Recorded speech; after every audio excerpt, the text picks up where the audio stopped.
Bridgeport's a legendary neighborhood in Chicago by White Sox Park, right next to Chinatown. Old Man Daley grew up here, his son Richard Daley, several city politicians, city workers, Chicago firemen, Chicago policemen, several Chicago outfit guys. This is also the neighborhood that Fred Roti and his family grew up in.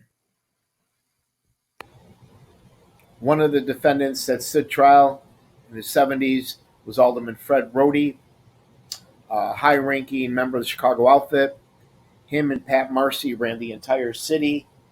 I'll never forget seeing him escorted to and from court every day by an entourage of beautiful women.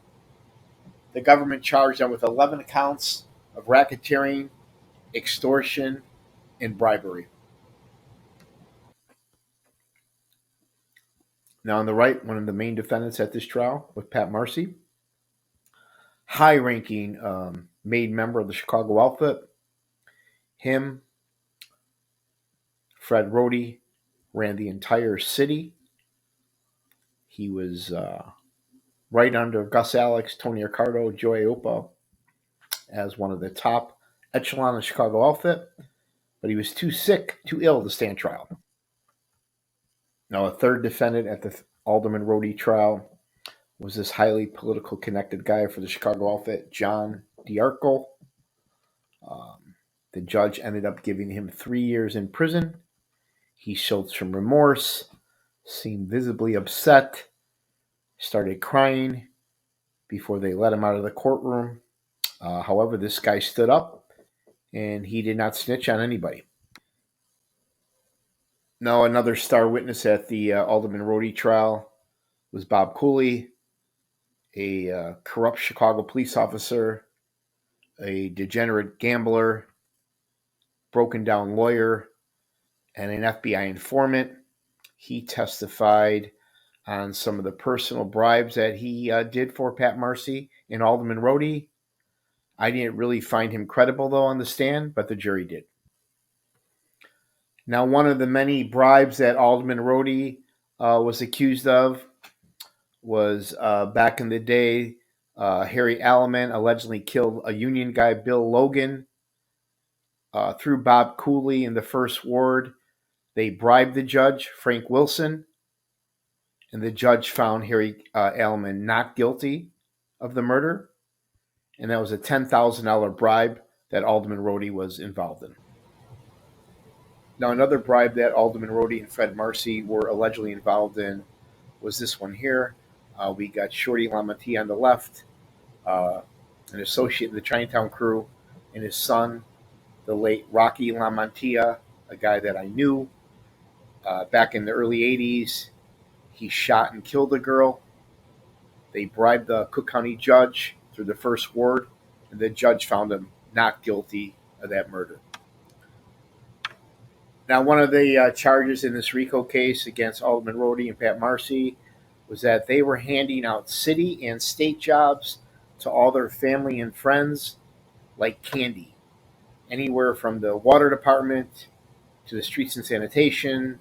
If you wanted to be a Chicago fireman, if you want to be a Chicago police officer, state jobs, IDOT, Illinois Tollway, you name it, they controlled all these jobs.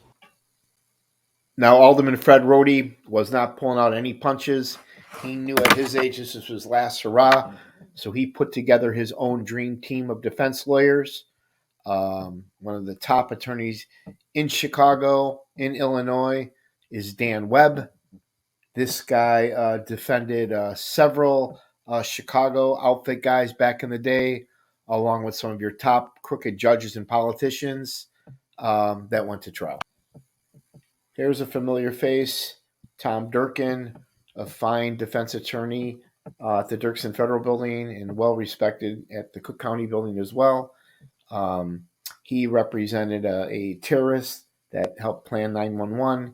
He also represented several large street gang members, as well as some of the Chicago heavyweights, graduated from Leo High School and attended John Marshall Law School, one of the finest attorneys in Chicago. And of course, it would not have been a top RICO case without this attorney, Terrence Gillespie. He represented several Chicago outfit guys back in the day. He was Pat Marcy's attorney at this trial and was also good friends with the defendants. Gentleman highly respected, still practicing law today. And last but certainly not least, to round out the defense team, Eddie Genson was co-counsel for John DiArco. Very well known, very popular high defense lawyer. I've heard from a few sources that some of Eddie Johnson's Chicago outfit clients never even paid him for his services, and he pretty much did it for pro bono or as a favor. Now, back in the day, Alderman Fred Roti used to say, "Vote for me and nobody gets hurt." I'll never forget seeing him in court every day, surrounded by all his family and friends, making small talk with everybody. But at the end, the judge agreed with the jury, found him guilty, gave him 4 years in prison. Fast forward 1999, he died at Rush Hospital. God bless Fred Roti.